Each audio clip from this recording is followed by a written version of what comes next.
The apartment was empty. Not almost empty. Not in between empty.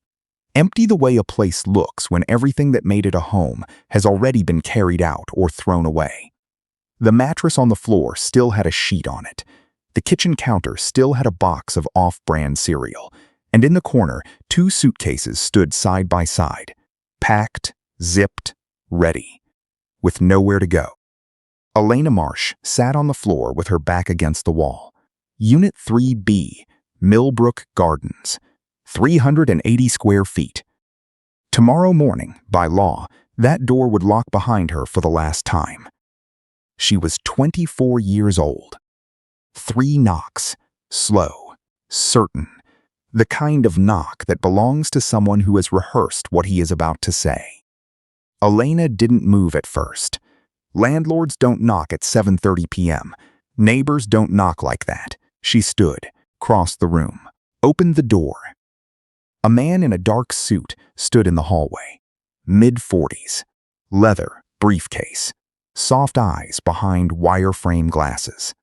He held a brown envelope against his chest, the way someone holds something they've been carrying for a long time. "Are you Elena Marsh?" "Who are you?" "My name is David Chen. I'm an estate attorney." He paused. "My client passed away 11 days ago. He left you everything." Elena's hand stayed on the door. Her knuckles whitened around the edge. "I don't know anyone who." "You knew him." David Chen's voice was steady, not urgent, patient. "You just never asked his name." Silence. 5 seconds. 10. This story begins with $12. Not 1,200, not 12,000, 12. And I promise you, every cent of that $12 comes back in ways you cannot imagine yet. But before I show you how, let me take you back 6 months. To a pharmacy counter, and a man nobody was willing to help. Greenfield Mart, 2240 East Millbrook Road, Thursday evening, 7:48 p.m. The pharmacy counter sat at the back of the store, past the frozen aisle, and the wall of greeting cards nobody ever bought. White fluorescent light. Tile floor scuffed from years of shopping carts. A single line of 4 people waiting for prescriptions. Arthur Bellman was 74 years old. He wore a wool overcoat that was too warm for the store's heating, and a pair of brown shoes that had been resoled twice. He stood at the front of the line with both hands on the counter edge. Between his palms, he had arranged a small collection of coins, quarters, mostly. A few dimes. 2 nickels. He had counted them twice already. $7.63. The pharmacist, a woman in her late 30s, dark hair pulled back, professional, looked at her screen, then at Arthur, then at the screen again. Her name tag said Karen. She had been on shift since 2 p.m. and had 43 minutes left before close. "Your insurance isn't active, sir. I'm showing a system lock on your card. Cash price for metoprolol succinate ER, 50 milligrams, 30 tablets. That's $19.50. Arthur didn't argue. He didn't raise his voice. He looked at the coins on the counter, the way a man looks at a hand of cards he already knows he's lost. His fingers, long, thin, spotted with age, rested on either side of the coins as if guarding them. "I can check for a manufacturer coupon," the pharmacist said. Her voice was not unkind. She had seen this before. Patients caught between insurance gaps and medication they could not go without. But those usually take 72 hours to process, and I'd need. "I understand." Arthur's voice was quiet, careful, the voice of someone who has spent a lifetime solving problems, and for the first time cannot solve this one. He didn't move. He didn't pick up the coins. He just stood there, one hand on the counter edge, the other resting on top of his wallet. An old leather bifold, cracked along the spine, empty of everything except an expired insurance card and a photograph of a woman he no longer spoke about. Above the greeting card wall, a fluorescent tube flickered, not enough to go dark, just enough to pulse. The kind of half-light that makes everything look temporary. The refrigerated aisle behind him hummed at a pitch just below hearing. The floor smelled of pine cleaner.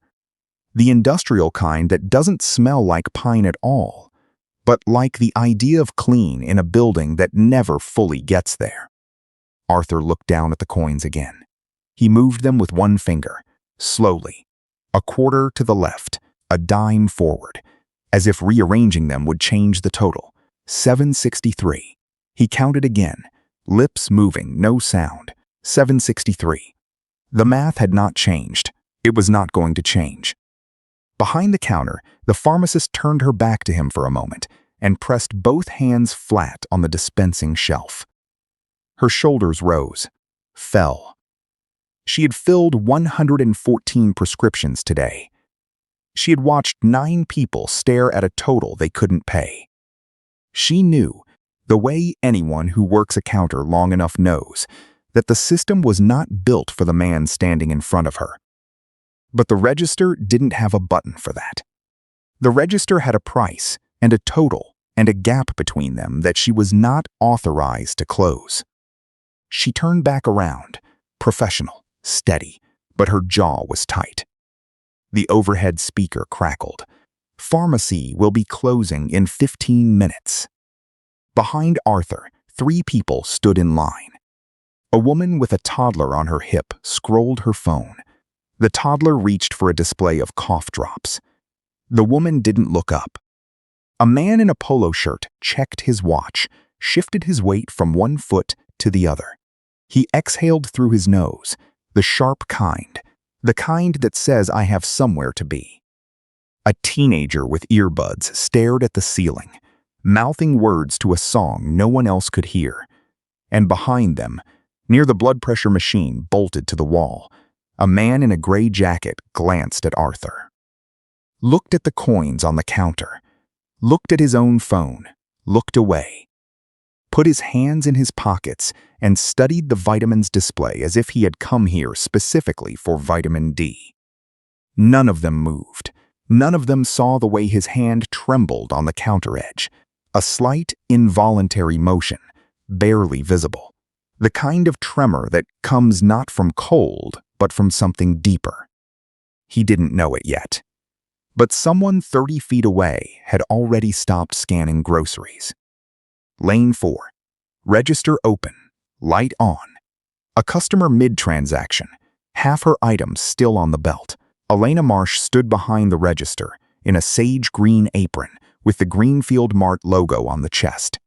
She was looking past the cereal boxes and the canned tomatoes, past the greeting card wall, all the way to the pharmacy counter. At the old man counting coins.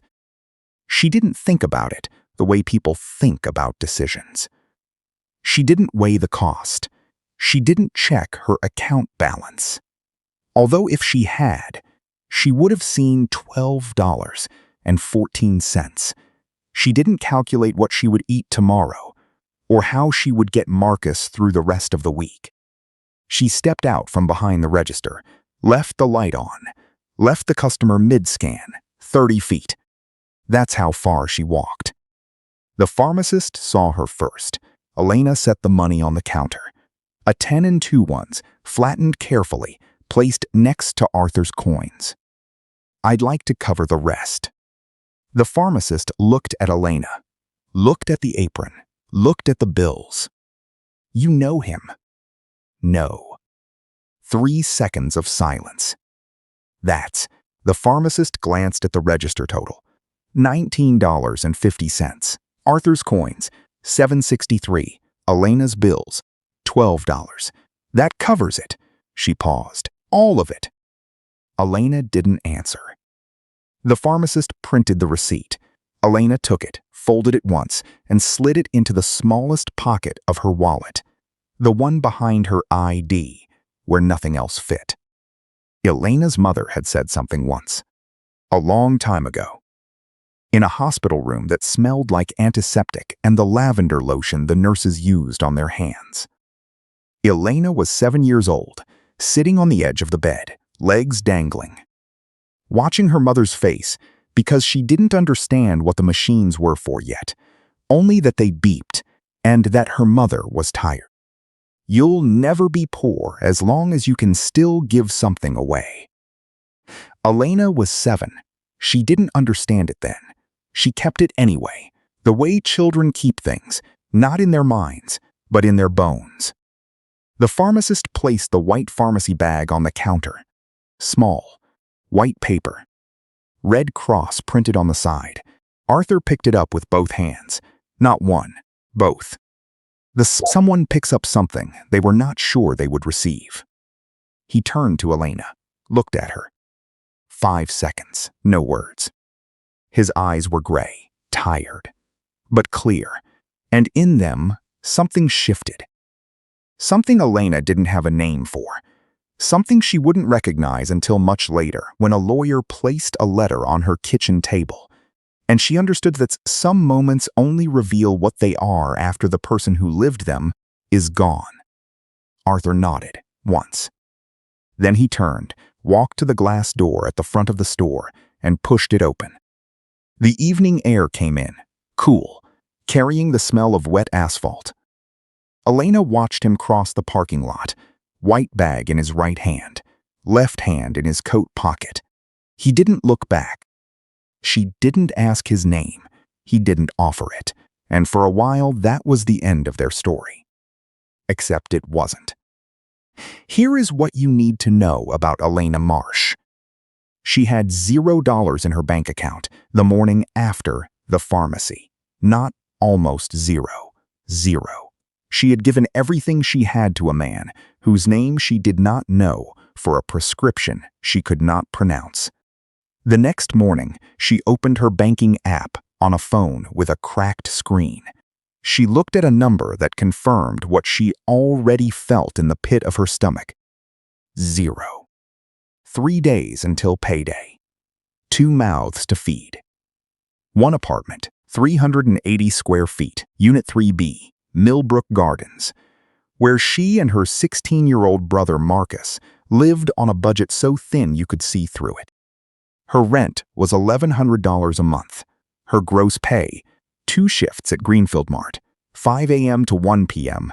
and 5 p.m. to 11 p.m., 6 days a week, was $1,742. Federal and state withholding took $218. FICA took $133. What landed in her account every 2 weeks was $1,391. Subtract rent. That left $291 a month for 2 people. For food, electricity, soap, Marcus's school supplies, bus fare, and everything else that a life requires to keep going. $291. Let me put that in perspective. That is $9.70 a day. For 2 human beings. In a city where a gallon of milk costs $3.89 and a single bus ride costs $1.75. Elena was 16 when her mother died. Cancer. The slow kind. The kind that gives you time to say goodbye, but takes everything else. The kind that shrinks a woman by inches over months until the person in the bed no longer looks like the person in the photographs on the nightstand. Elena visited every day after school. She brought Marcus. She sat in the vinyl chair by the window and did her homework while her mother slept. When her mother woke, Elena closed her textbook and held her hand and pretended that everything was fine. She was already practicing. Her father had left 3 years before that, walked out on a Tuesday morning, and never came back, never called, never sent $1. The last thing he said was that he was going to the hardware store. Elena was 13. She waited by the window until dark. Then she made dinner for Marcus and didn't wait anymore. She didn't talk about him, not because she was angry, because there was nothing to say. When her mother died, Elena was a junior in high school with a 10-year-old brother who still slept with the hallway light on. She filed for legal guardianship at 18. The courthouse smelled like floor wax and old coffee. She wore the only dress she owned, black, borrowed from a neighbor, hemmed with safety pins. The judge who signed the papers looked at her across the bench and said, "You're the youngest I've ever signed for." Elena nodded. She didn't cry. She walked out of the courthouse with Marcus's hand in hers and started looking for a job that afternoon. That was 6 years ago. But Elena carried an older memory than the courthouse. One she never spoke about, one that lived in her body, not her mind. She was 7. A grocery store on Delancey Street. The one with the hand-painted sign and the cart with the broken wheel. Her mother was at the checkout, counting coins from a Ziploc bag. Elena stood beside her, chin barely clearing the counter, watching the cashier scan cans of soup and a bag of rice. The total came to $14.12. Her mother had $14.25. Behind them, a woman with red-rimmed eyes held a loaf of bread and a jar of peanut butter. She was patting her coat pockets. Her wallet was open, empty. Elena watched her face, the way her lips pressed together, the way she blinked fast and looked at the ceiling. Elena's mother took the 13 cents in change from the cashier. Then she turned around and held it out to the woman. 13 cents. Not enough for bread. Not enough for anything. But the woman looked at the coins and her chin trembled. Elena's mother reached into the grocery bag, pulled out one of the cans of soup, and set it on the belt behind her own items. "Ring that with mine," she told the cashier. Mom tugged her sleeve. "That's ours." Her mother knelt down, eye level. Her hands on Elena's shoulders, warm, steady, the hands of a woman who had already decided. "You'll never be poor as long as you can still give something away." Elena didn't understand. Not then.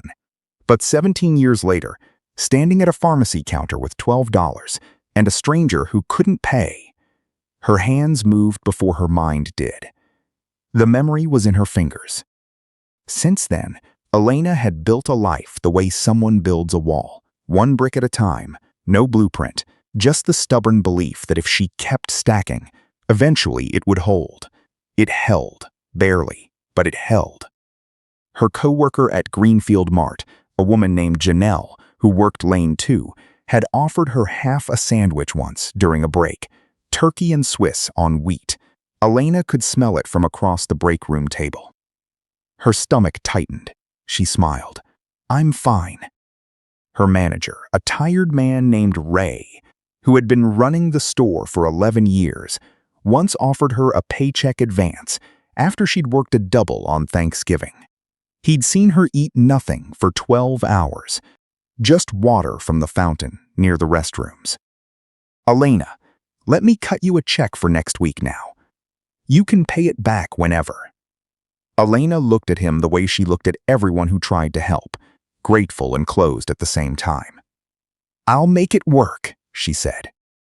And Marcus, quiet, sharp-eyed Marcus who studied on the floor because they didn't own a desk, had come home one afternoon with a flyer from a cafe 3 blocks away. Help wanted, bussing tables, $5 an hour plus tips. "I can work weekends," he said, "after school on Fridays."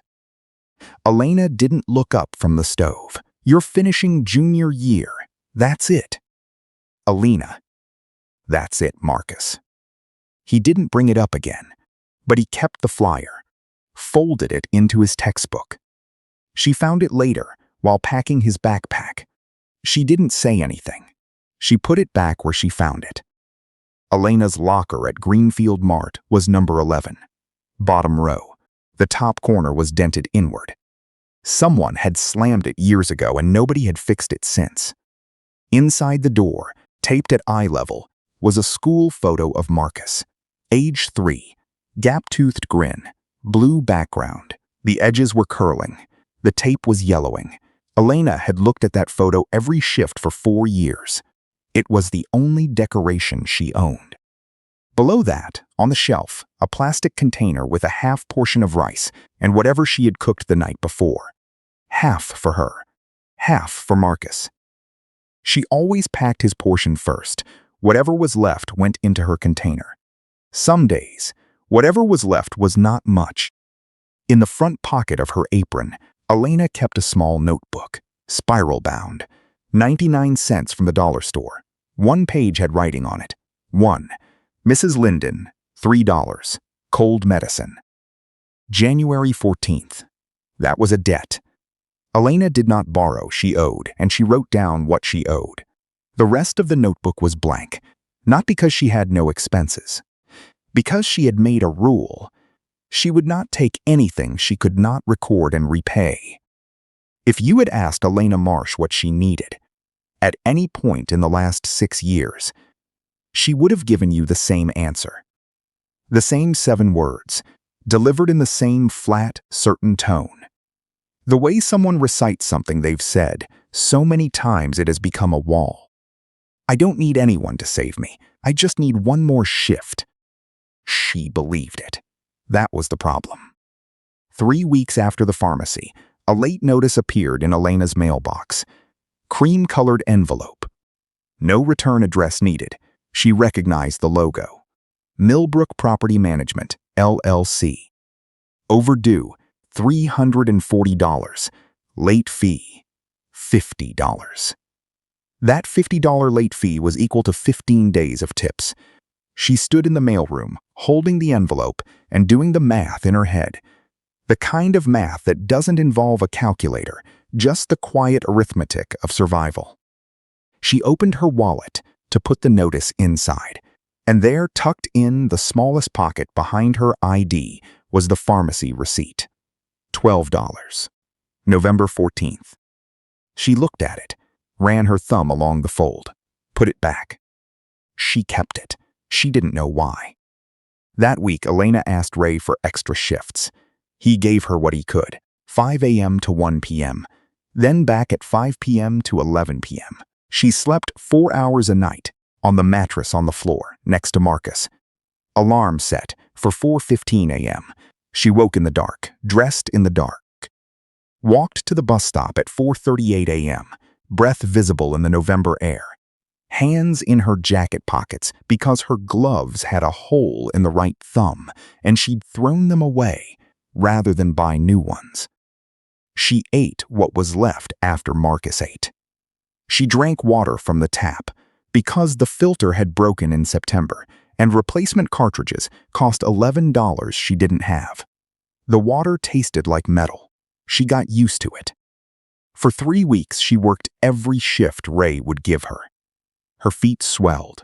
Her lower back ached by 10 a.m. She stood for 8 hours, sat for 20 minutes, then stood for 6 more.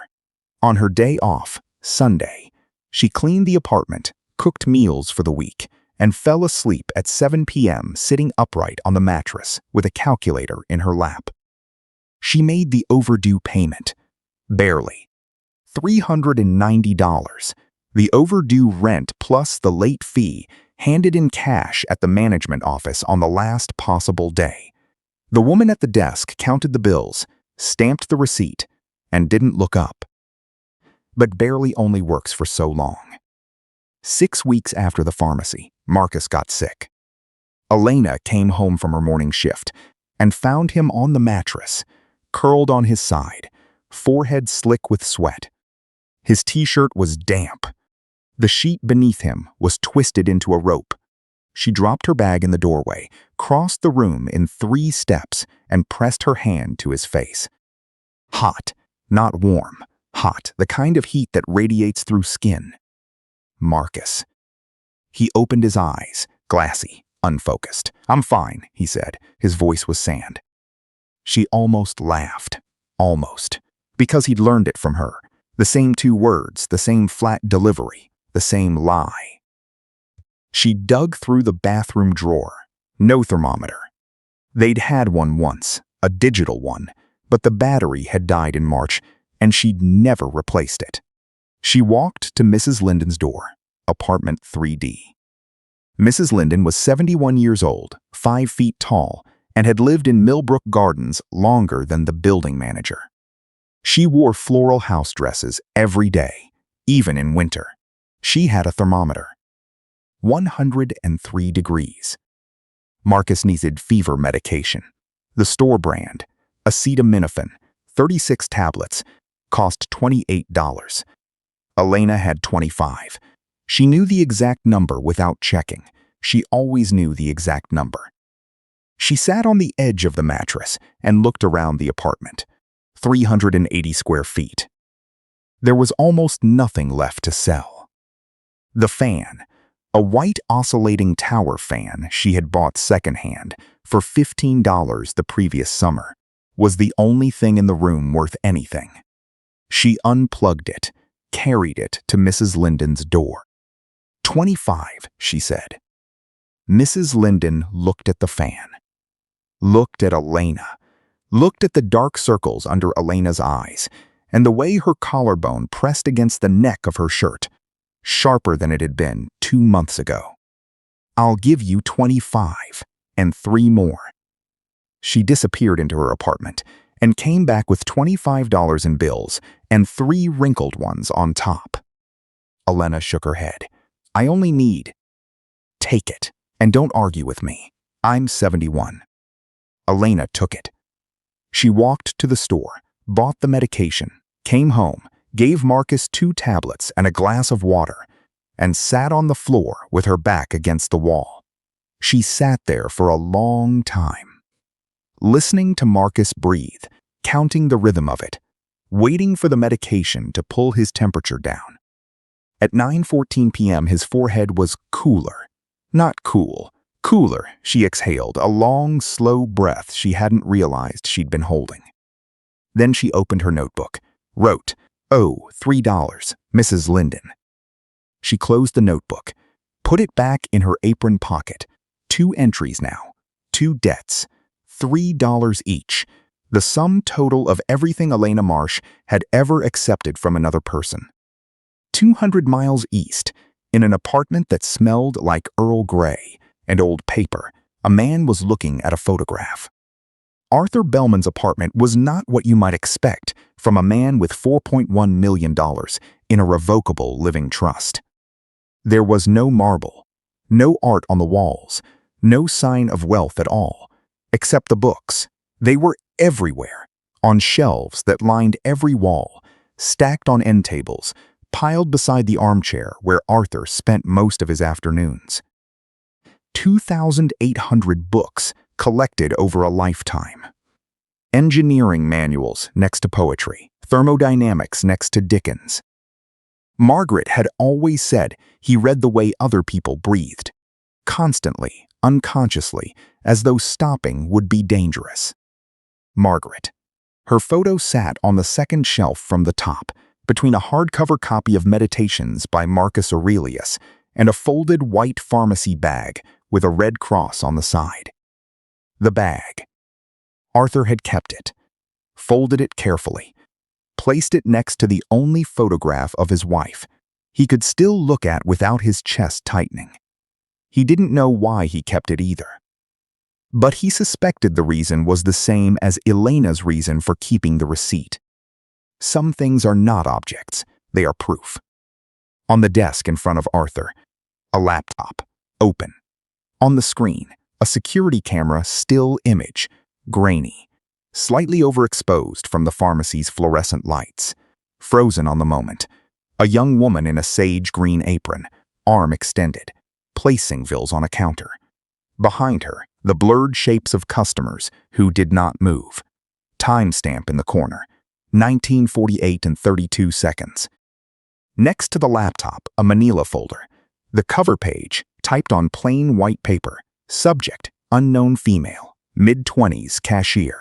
Greenfield Mart, 2240 East Millbrook Road. Assignment, full identification. The private investigator was licensed and state certified. Fee, $3,200. The security footage had been obtained through a formal written request from Arthur's attorney. Filed on day 26 of the store's 30-day auto overwrite cycle. 4 days. 4 days from being erased forever. Arthur sat in his armchair and looked at the frozen image on the screen. He had been thinking about her for 47 days, Not because of the $12. Because of the way she didn't look back. Everyone who does something kind looks back. They check. They wait for acknowledgement. A thank you, a nod, a sign that their gesture was received. It's human. It's natural. But Arthur had watched the full security footage, 43 seconds of it. And the girl in the green apron had turned away the moment the pharmacist handed him the bag. She walked back to her register, resumed scanning, did not look at the pharmacy counter again. He didn't know her name yet. He didn't know about Marcus, or the mattress on the floor, or the notebook with one entry. He didn't know that the $12 was everything she had. He would find out, and when he did, his tea would go cold. But that was now, 2 months after the pharmacy, with the investigator's report open on his desk and the security image still frozen on his screen. Before this, there had been 5 years of something else. After Margaret died, Arthur's days had shrunk to a pattern so small it barely qualified as living. He woke at 6:14 a.m., not by alarm, but by habit. The internal clock of a man who had reported to work at 7 a.m. for 42 years, and whose body never learned to stop. He made tea, Earl Grey, same mug, white ceramic, chipped at the rim, the one Margaret had bought from a craft fair in 2011. He carried it to the armchair, sat, read nothing. For the first 3 months after her death, he held a book open on his lap without turning a page. The words were there. His eyes moved across them. Nothing registered. He wasn't reading. He was sitting in the shape of reading. The phone rang. He didn't answer. The mailbox filled. Bills, renewal forms, insurance notices, a letter from his pension office requiring a signature. He let them stack. The pile grew from the kitchen counter to the edge of the toaster. He moved the toaster. He stopped building. That was the part the neighbors noticed. Before Margaret, Arthur had been the man on the block who fixed things. A fence post, a stuck window, the Hendersons' porch railing that had been loose for 2 years until Arthur walked over one Saturday with a drill and a bag of lag bolts and fixed it in 40 minutes without being asked. He built a birdhouse for the yard, a shelf for the garage, a reading stand for Margaret's desk at the school library, oak, hand-planed, with her initials carved into the base. After Margaret, his tools stayed in the garage. The workbench collected dust. He read about other people building things. Articles about bridges, profiles of engineers, books about construction projects in countries he would never visit. He read about motion. He did not move.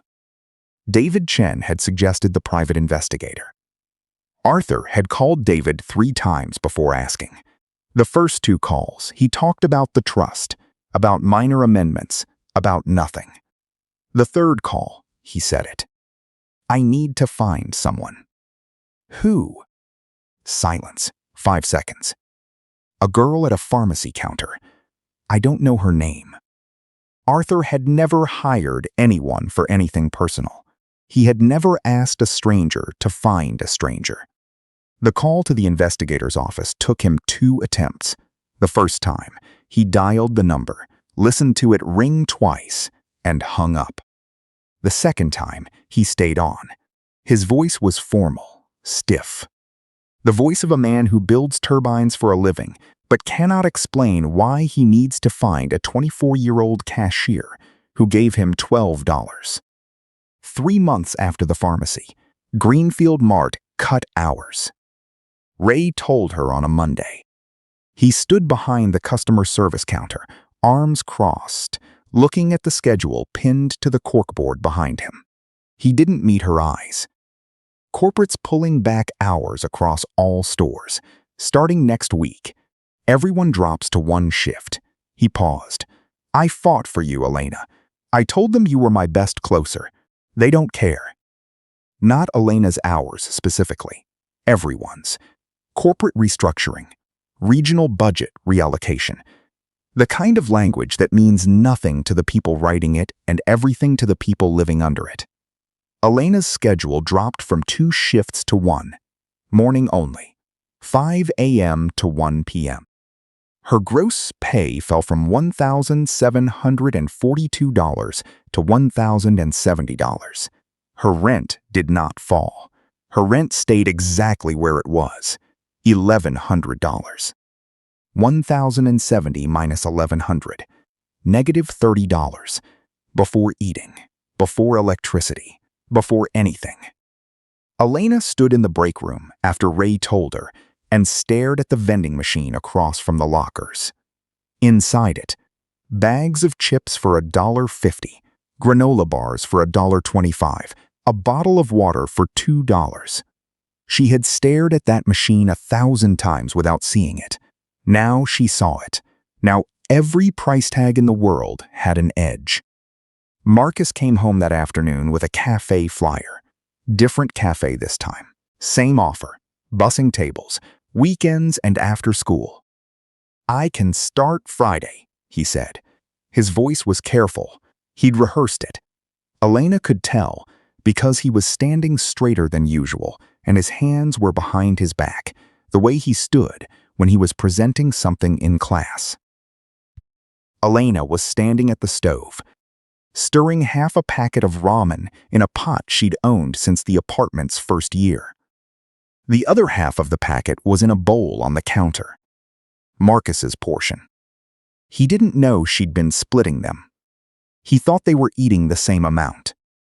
"You're finishing junior year," her back was to him. "That's it." "Elena, we can't." "That's it." Marcus didn't argue.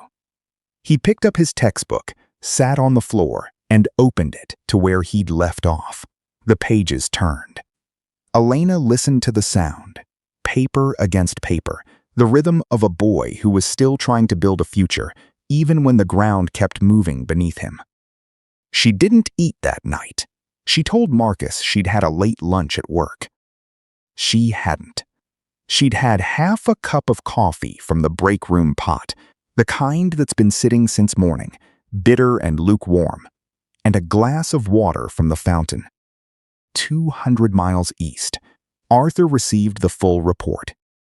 3 pages, typed, stapled. Page 1 identification. Elena Rose Marsh, age 24. Legal guardian of Marcus Daniel Marsh, age 16. Address, Unit 3B, Millbrook Gardens. Employer, Greenfield Mart. Page 2, background. Mother deceased, 2018. Father, no contact since 2015. No other family, no savings account, no credit card, no car. Page 3. Arthur read it once, then read it again. Monthly gross income, $1,742. Federal and state withholding, $218. FICA, $133. Net deposit, $1,391. Rent, $1,100.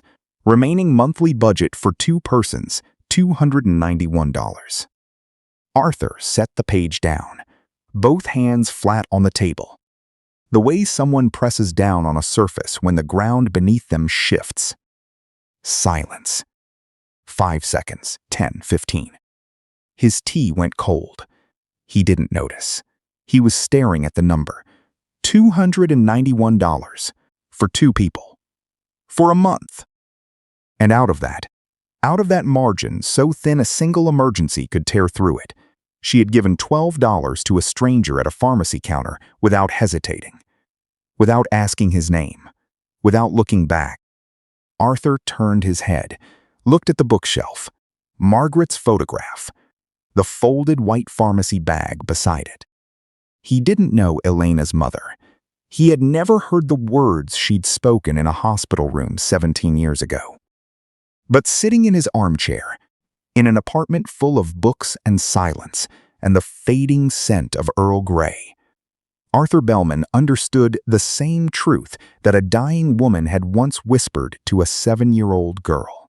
This girl gave away what she couldn't afford to lose, and she did it for a man she would never see again.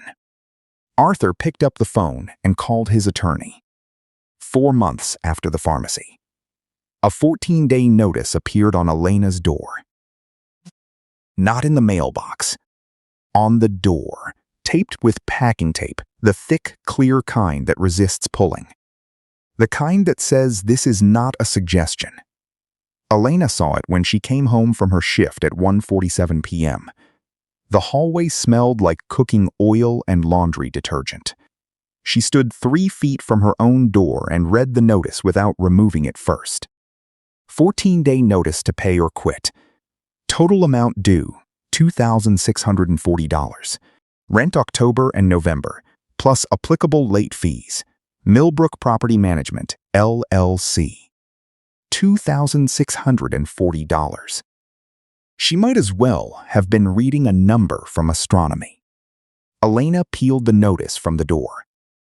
The tape pulled a small strip of paint with it. She folded the paper once, twice, placed it on the kitchen counter next to the cereal box, the off-brand kind, $2.19. The only cereal she'd bought in 3 months. She didn't cry. She stood in the kitchen for a long time, one hand on the counter, the other hanging at her side. She stared at the folded paper the way someone stares at a locked door when they've already lost the key. The refrigerator hummed. Outside, a car alarm went off and stopped. The apartment was 380 square feet of silence. Elena opened her phone, checked her account balance. $87. She closed the app. Set the phone on the counter next to the notice. Stood there, breathing.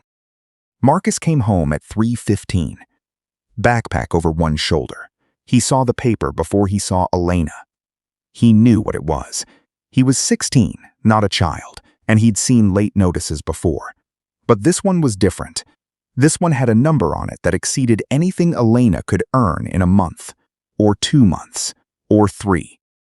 Where do we go? Elena's back was to him. Her hands were on the counter. Her shoulders were rigid, locked in place, the way they always locked when she was holding something together that wanted to come apart. I'll figure it out. She'd said it 100 times before. This was the first time her voice cracked on the last word. This was the first time it didn't sound true. Marcus set his backpack on the floor, walked to the counter, stood next to her, not speaking, not touching, just standing. The way you stand next to someone when you know that words won't help and leaving would be worse. 5 months after the pharmacy, Arthur Bellman called David Chen to his apartment. David arrived at 3 p.m. Arthur had set the table, not for a meal, but for a decision. The surface was clear except for 3 things: 1 cup of tea, still warm, a stack of legal papers, neatly squared, edges aligned, and 1 unsealed brown envelope, thick, heavy with the weight of what it contained. Arthur sat in his armchair. His reading glasses hung from a cord around his neck. Behind him, the bookshelves rose from floor to ceiling, 2,800 volumes. Organized in a system only Arthur and Margaret had ever understood. Philosophy on the left wall, engineering in the study, fiction in the hallway, spilling into the bedroom. David sat across from him. He had been Arthur's attorney for 9 years. He had drafted the original trust after Margaret's death. He had watched Arthur close down, month by month, the way a building goes dark floor by floor when everyone has gone home. "I want to amend the trust," Arthur said. "Full reallocation. Primary beneficiary, Elena Rose Marsh. Successor trustee, you. Restrictive covenant on the personal library. I'll dictate the terms." David set down his pen. He was a careful man. Measured, precise, the kind of attorney who reads every clause twice and initials every margin. He had processed hundreds of trust amendments in his career. Estate law was paperwork. It was numbers and signatures and notary stamps. But he looked at Arthur the way someone looks at a friend who has just said something that stops the room. "Arthur, This is $4.1 million. The house on Birchwood Lane. The entire personal library, 2,800 books. Everything Margaret left behind. You're leaving it all to someone you met once? At a pharmacy counter. Arthur's hands were folded in his lap. His eyes were steady. The tremor that sometimes shook his fingers was absent. His voice was clear, clearer than David had heard it in years. She didn't meet me. She helped me. There's a difference. Silence, 10 seconds, 15. And David, Arthur leaned forward. Make sure she knows. The money is not a reward. Put that in the cover letter. Write it down. She needs to understand that. David picked up his pen. He didn't ask again. He opened his legal pad and began writing. And for the next 2 hours, Arthur Bellman, a man who had spent 5 years closing doors, opened the last one. 6 months after the pharmacy, the last night. The apartment was nearly empty now. 2 suitcases. The mattress on the floor. Marcus asleep, textbook open to the page he'd been studying. Chapter 12, American History. The Reconstruction Era. His breathing was slow, even. The way someone sleeps when they don't know yet.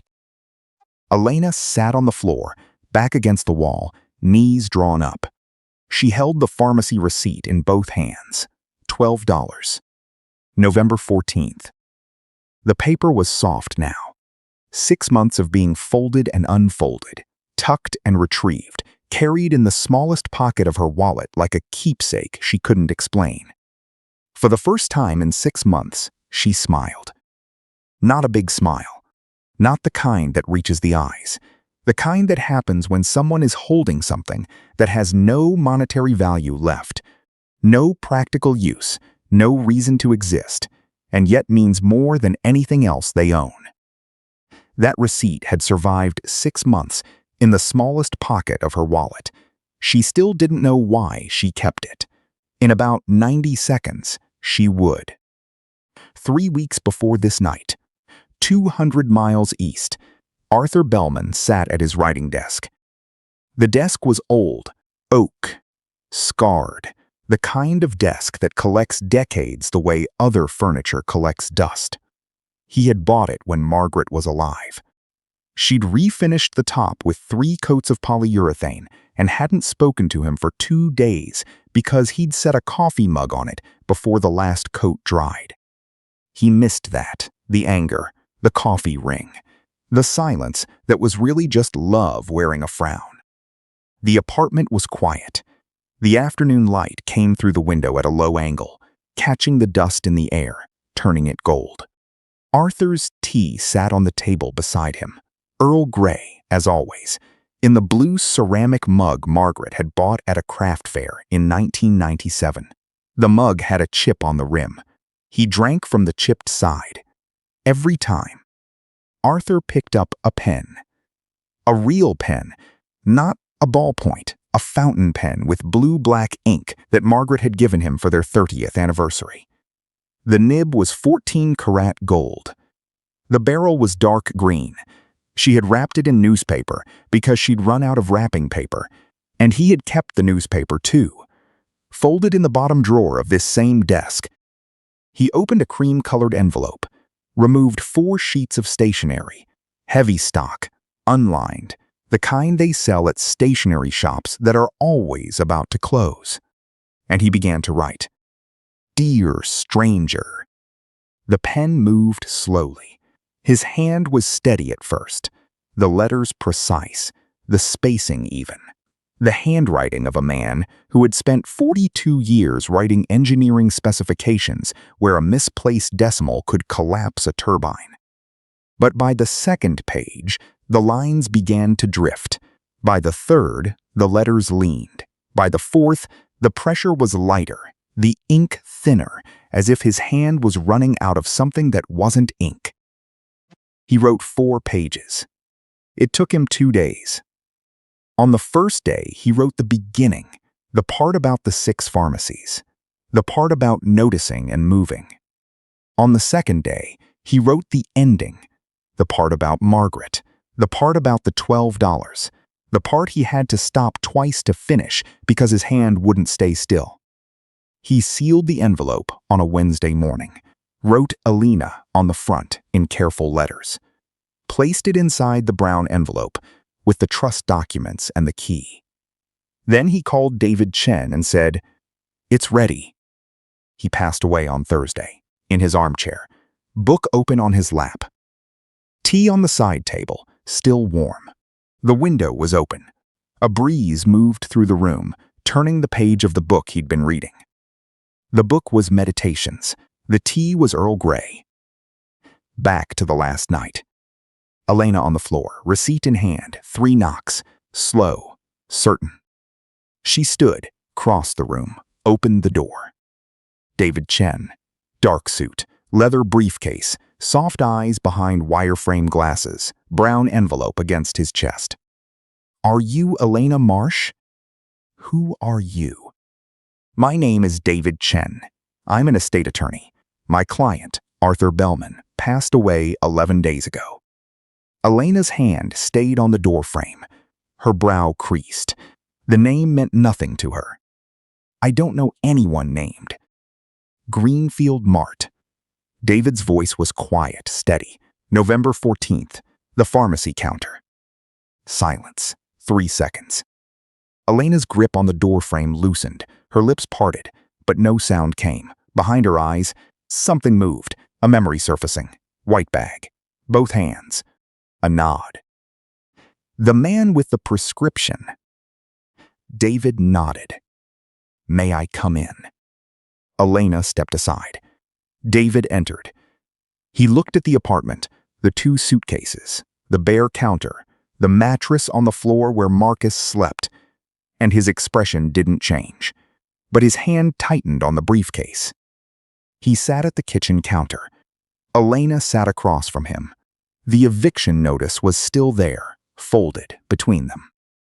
"Mrs. Marsh, Arthur Bellman spent 3 months finding you. He hired a licensed private investigator. He obtained security footage from the store through a formal legal request from my office. Filed on day 26 of their 30-day auto-overwrite cycle. 4 days. 4 more days, and the footage would have been gone." Elena stared at him. "He found your name, your address, your brother's school, your income." David paused. "He found out how much you make, and how much that $12 actually was." "Why?" The word came out thin. Not angry, not suspicious, genuinely confused. The confusion of someone who has never been looked for. "Because in 74 years of life," David said, "you were the only stranger who ever helped him without being asked." Silence. David reached into his briefcase.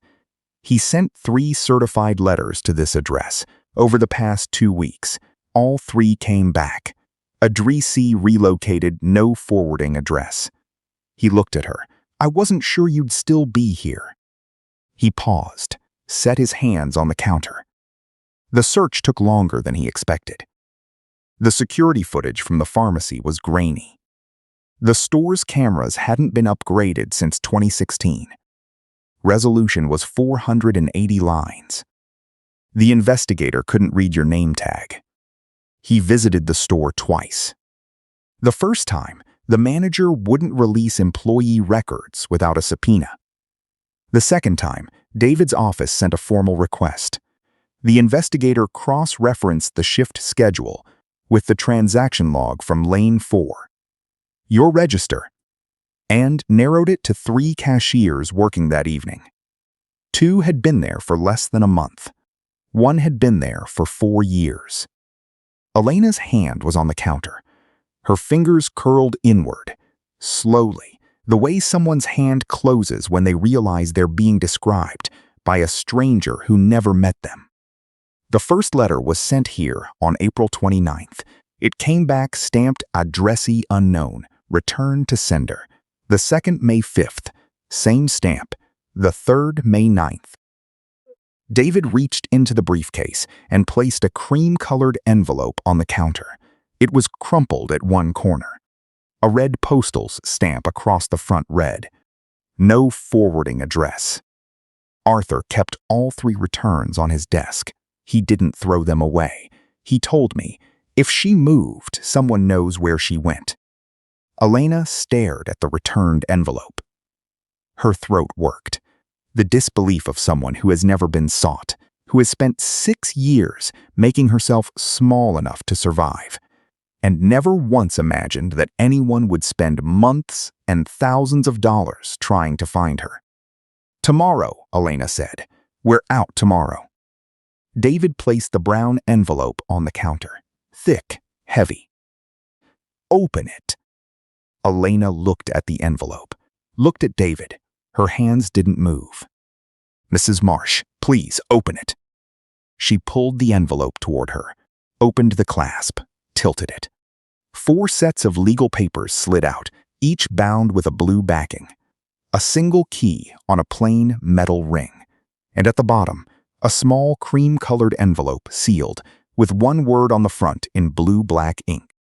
Elena. Her thumb traced the handwriting. She didn't open it. "He asked me to tell you," David said. "Open the letter last." Elena set the cream envelope aside, picked up the first document. David walked her through each one. His voice was calm, methodical. The voice of a man who has read thousands of legal documents, but has never delivered one like this. Document 1. The Arthur Bellman Revocable Living Trust, as amended. Total assets, $4.1 million, 42 years of savings, pension contributions, and conservative investments. Primary beneficiary as of the most recent amendment, Elena Rose Marsh. Elena didn't blink. She didn't react. Her face was still, the way a face goes still when the brain behind it has stopped processing. Document 2.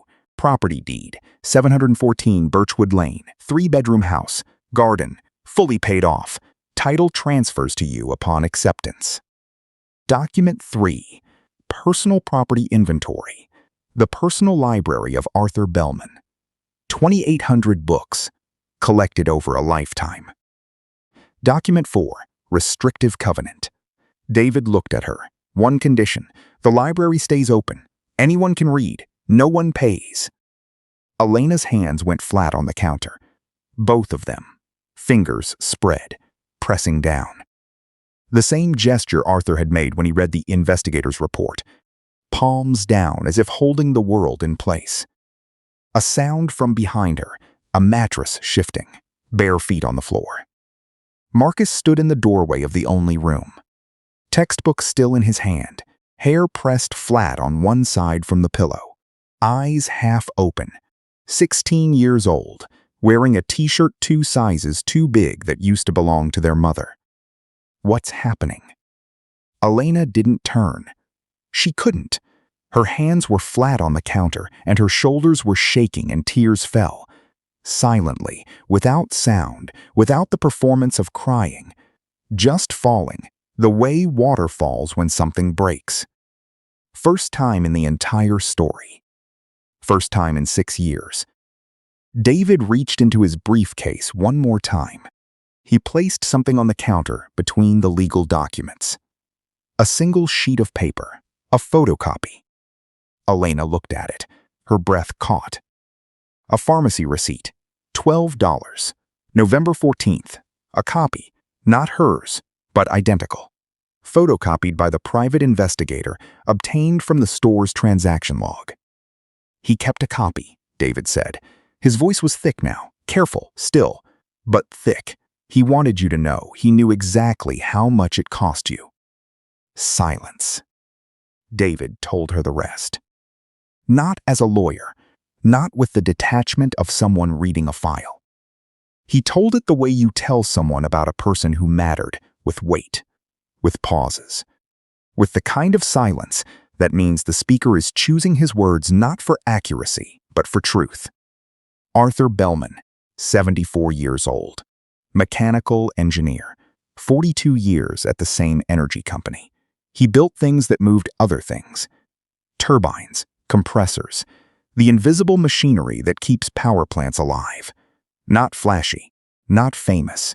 The kind of man who shows up every day for 4 decades and retires with a handshake and a pension and a gold watch he never wore because he said it kept bad time.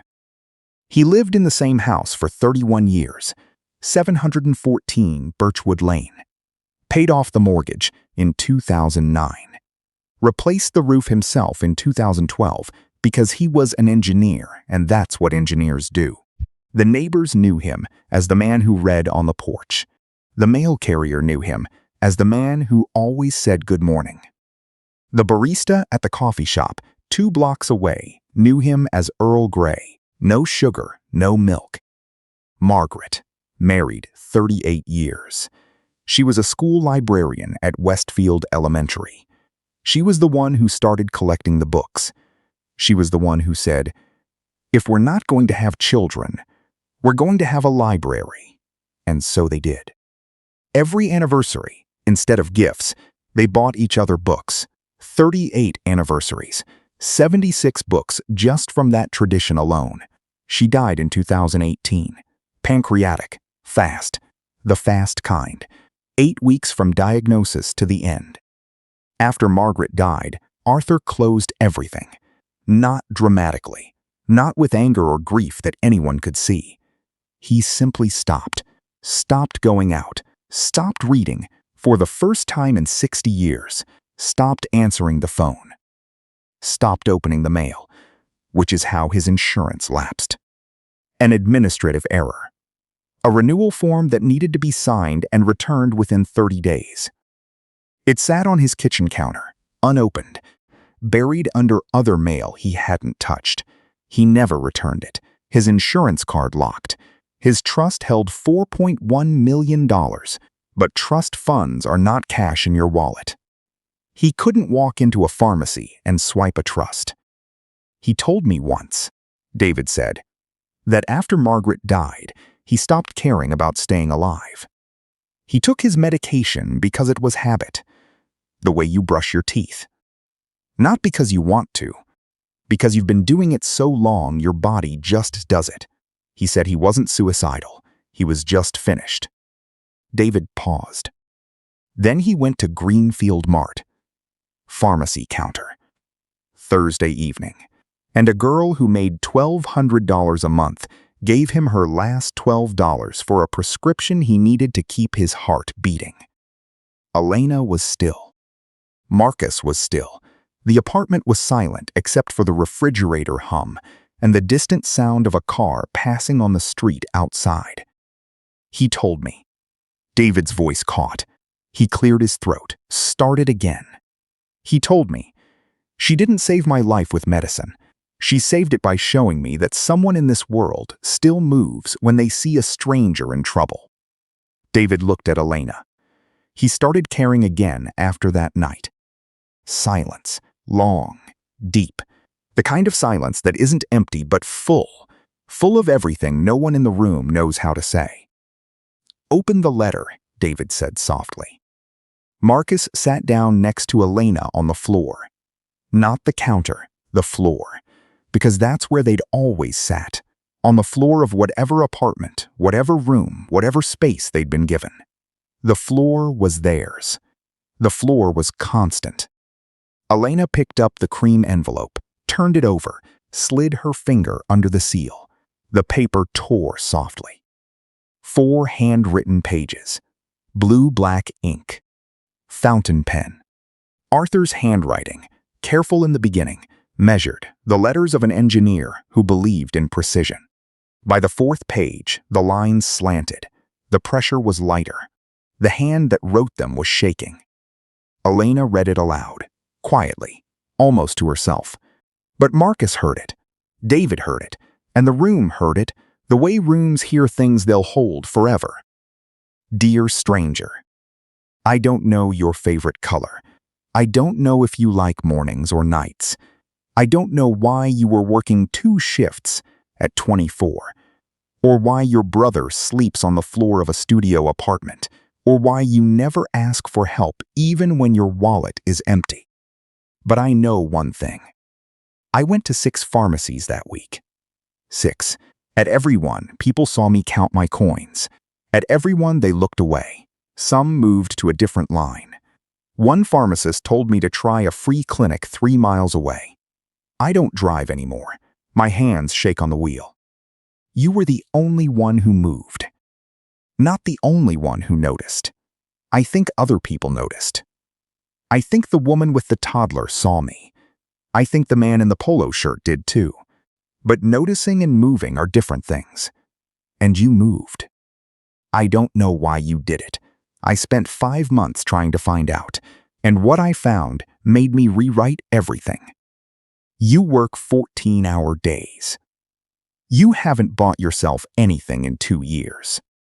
Your brother studies on the floor because you don't own a desk. You owe $3 to a woman named Mrs. Linden for cold medicine you bought for your brother. You keep a pharmacy receipt in the smallest pocket of your wallet.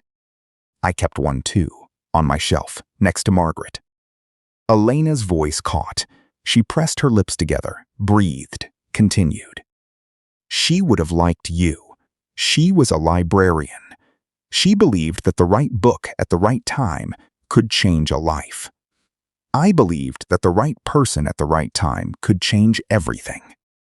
I was right. The money is not a reward. I need you to understand that. It's not payment for $12. It's not charity.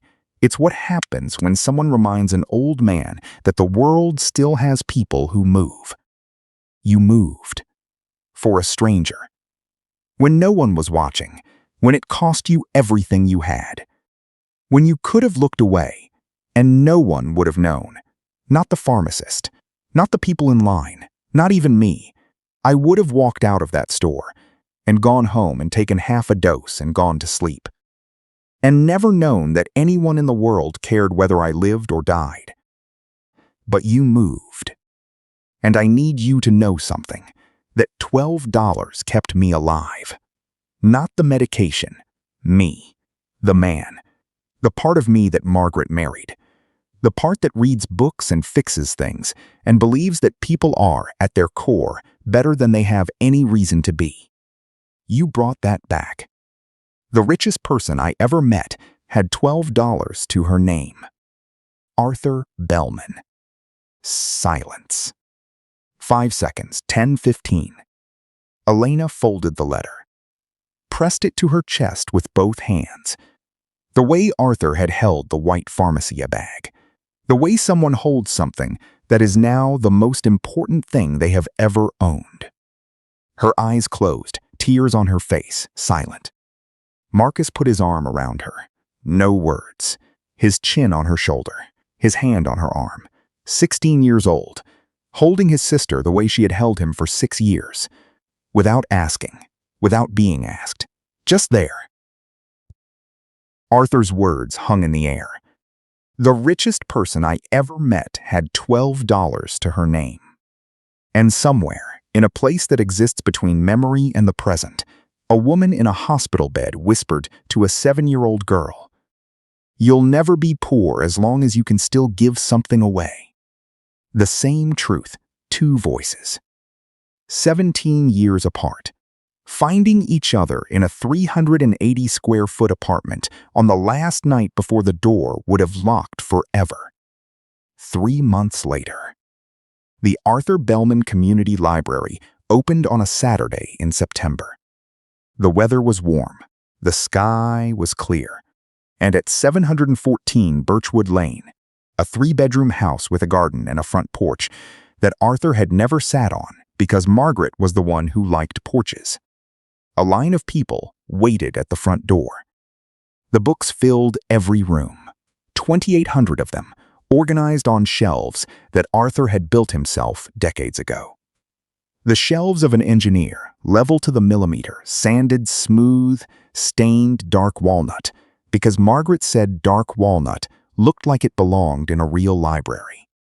Elena had kept every book, every single one.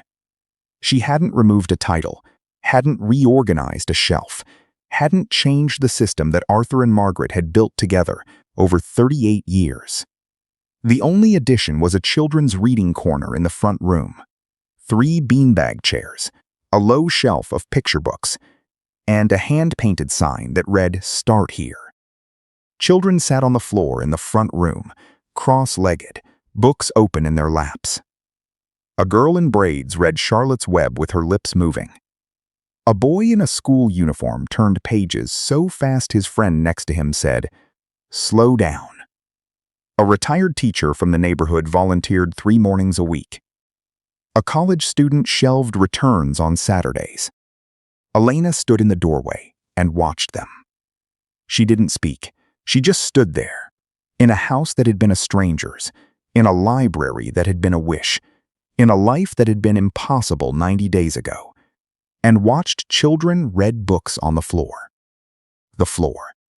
The same surface she and Marcus had lived on for 6 years. Mattress on the floor, studying on the floor, eating on the floor. And now, children reading on the floor of a house that belonged to her. The symmetry didn't escape her. She suspected Arthur would have noticed it too. At the entrance, bolted to the brick beside the front door, a brass plaque. Elena had chosen the words herself. She'd written them on a napkin at the kitchen table. The kitchen table that used to be Arthur's, where he'd sat with David Chen on a quiet afternoon and rewritten the future, and handed the napkin to the engraver without changing a word. The Arthur Bellman Community Library. You'll never be poor as long as you can still give something away. For Arthur, from Elena. Inside, on a shelf near the entrance, not hidden, not displayed with ceremony, just placed where visitors would see it on their way in. A small arrangement. A framed pharmacy receipt. The original, soft and creased from 6 months in Elena's wallet. Next to it, Arthur's copy, crisp, photocopied. Between them, a photograph, Arthur and Margaret, smiling, standing in front of this same house, decades younger. The porch behind them freshly painted, and beside the frame in a small glass case with a handwritten card, a white pharmacy bag, folded neatly, red cross faded slightly with time. The handwritten card beside the bag in Elena's handwriting said, "He held this with both hands." 4 small things happened in the months between the knock and the opening. The pharmacist from Greenfield Mart arrived at the library's opening day. She stood in line with everyone else, dark hair pulled back the same way. Name tag gone. She wasn't working today. She was just a person in a line. When she reached the front door, she stopped. She looked at Elena, who was standing inside the entrance greeting visitors. Their eyes met. The pharmacist's lips parted, closed. She nodded once, the kind of nod that carries the weight of a night neither of them had forgotten. Then she placed a plain white envelope in the donation box. $500. No name, no note. She walked inside without another word. Elena walked across the hall of Millbrook Gardens and knocked on the door of apartment. 3D Mrs. Linden opened it in a housecoat and slippers, the way she always did. Elena held out 3 $1 bills. "Honey, I forgot about that months ago." "I didn't." Mrs. Linden took the money. Looked at Elena. Really looked, the way she hadn't in months. Taking in the way Elena's shoulders sat lower now, the way her collarbone no longer pressed sharp against her shirt. "I saw your name in the neighborhood newsletter," Mrs. Linden said. "I told everyone on the 3rd floor." I said, "That's my neighbor. That's the girl who bought me a fan." She pulled Elena into a hug that lasted 11 seconds, not because either of them was counting, but because 11 seconds is exactly how long it takes for a hug to mean what it means. Marcus stood in the doorway of his room at 714 Birchwood Lane. His room, with a desk and a chair and a window that looked out on the garden Margaret had planted. He stood there for a full minute without stepping inside. His hand rested on the doorframe. His backpack was still on one shoulder. He looked at the desk, real wood, not a folding table, not the floor, and then at the bed, which had a frame and a headboard and sheets that matched. He set his backpack on the chair, sat on the bed, pressed his palms flat on the mattress, stayed there, not moving, not speaking, just feeling a surface that didn't touch the ground. 2 weeks later, he taped something to the refrigerator in the kitchen. A letter, university acceptance, full financial aid. He stepped back and looked at it. Then he took a photo with his phone and sent it to Elena. She was at work. She opened it at the register. Her eyes burned. She didn't wipe them. She let the customer wait. And one evening, Elena received an email. No subject line. One attachment. She was sitting at the public library on 9th Street, the one where she used to bring Marcus on Saturdays because it was free and warm. She opened the email on the library computer. A photograph loaded, slow, top to bottom. Arthur Bellman in his armchair, afternoon light coming through the window, catching the spine of the book in his lap. He was reading. He was smiling. The kind of smile that doesn't know it's being photographed. Elena touched the screen. Her fingertip on the glass, on the image of a man she had met once for 43 seconds. She held it there. The caption read, "He wanted you to know he was happy." Taken 3 days before he died. Elena saved the photo, printed it, hung it in the library next to Margaret's picture, because that's where he belonged. $4.1 million, debts paid, future secured, Marcus's tuition covered. The arithmetic of survival, finally for the first time, pointing in the right direction. A house, 3 bedrooms, a garden Margaret had planted. Marcus had his own room for the first time in his life. 2,800 books. Arthur's legacy, breathing in every volume, living through every hand that opened a cover and turned a page. A letter. 4 handwritten pages that broke something open inside Elena. The wall she had built, the 7 words she had repeated like a prayer. I don't need anyone to save me. Arthur didn't save her. He showed her that deserving help and needing it are not the same thing, and that accepting both doesn't make you weak. It makes you human. And at Greenfield Mart, 2240 East Millbrook Road, a small sign appeared in the window of the pharmacy. White background, black text, simple. Every act counts. Below it, in smaller print, staff may take 1 paid volunteer shift per month. Policy effective September 1st. $12. 1 receipt, 5 returns. The hook promised that every cent would come back. It came back more than 5 times over. It came back in ways that a receipt cannot measure and a bank account cannot hold. Elena stood behind lane 4, Greenfield Mart, her last shift.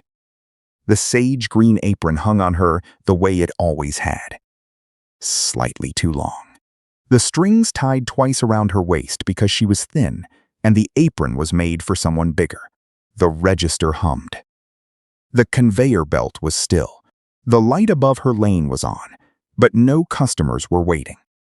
She had already cleaned out locker number 11. The school photo of Marcus, gap-toothed, age 3, blue background, was in her pocket. The dented locker door was open, empty. The tape marks from 4 years of photographs still visible on the inside of the door. She looked through the glass door at the front of the store.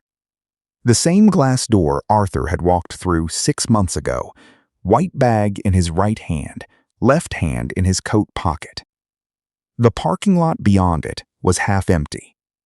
Late afternoon light stretched across the asphalt and turned the glass gold. She turned her head, looked at the pharmacy counter. Empty, quiet. The fluorescent lights above it buzzed the way they always did. A small, constant sound she had heard 1,000 times and never noticed until now. The counter was clean. The line was empty, but Elena could still see it.